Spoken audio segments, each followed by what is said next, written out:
नमस्कार, नमस्कार दोस्तों। अ, सबसे पहले सबको नव वर्ष की हार्दिक शुभकामनाएँ, हैप्पी न्यू ईयर।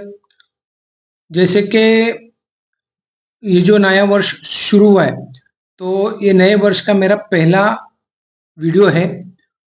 मैंने कटाक्ष रखा था कि क्रिसमस के पीरियड में कोई भी वीडियो अपलोड नहीं किया था क्योंकि तभी सभी लोग वेकेशन के मूड में थे, फिर साल का शुरुआत के दिन थे, तो मैंने वीडियो अपलोड करना थोड़ा-सा अवॉइड किया था।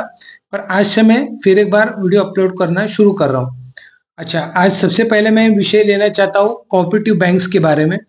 फिलहाल वर्तमान में एक बहुत ही करंट और फिलहाल इन द प्रोसेस वाली न्यूज़ है कि national cooperative bank, Cosmos Cooperative bank में मर्ज हो गई है।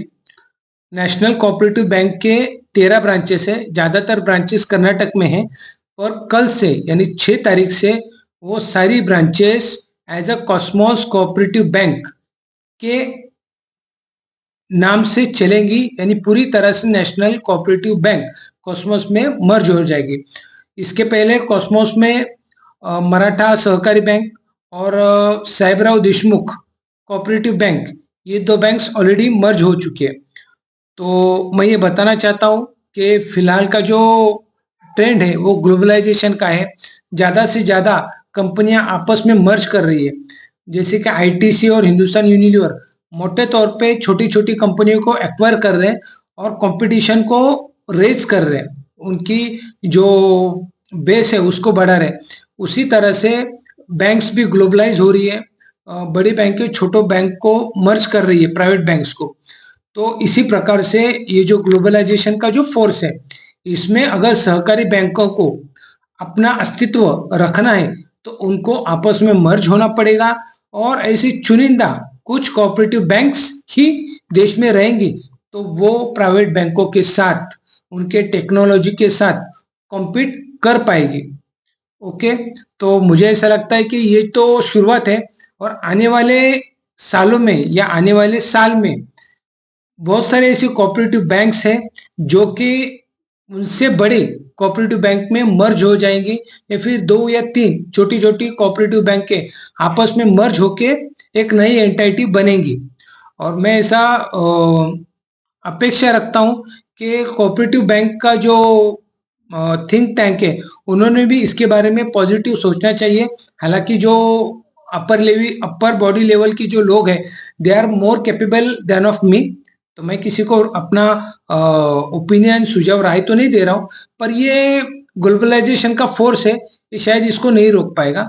और मुझे ऐसा लगता है कि कोऑपरेटिव बैंक्स समाज के निचले तबके को सर्व करती है, तो ये सामाजिक का कार्य का भी ये काम करती है, समाज सेवा का भी ये काम करती है कोऑपरेटिव बैंक्स।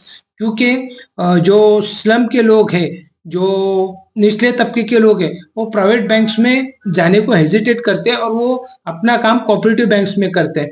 तो ये सारी कोऑपरेटिव बैंक्स चलना या ऑपरेट होना भी ज़रूरी है, क्योंकि इन लोगों की जो बैंकिंग की जो नीड्स है, वो ये बैंक्स पूरी करती हैं।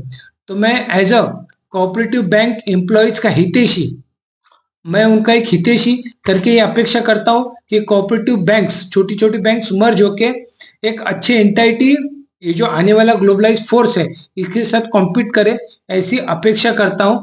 और उनको जो कोऑपरेटिव बैंक्स है, उनको आने वाली जो करंट ईयर्स है या फाइनेंशियल ईयर्स है, इनके उनको हार्दिक शुभकामनाएँ देके मैं यहाँ पे रुक रहा हूँ। बाय।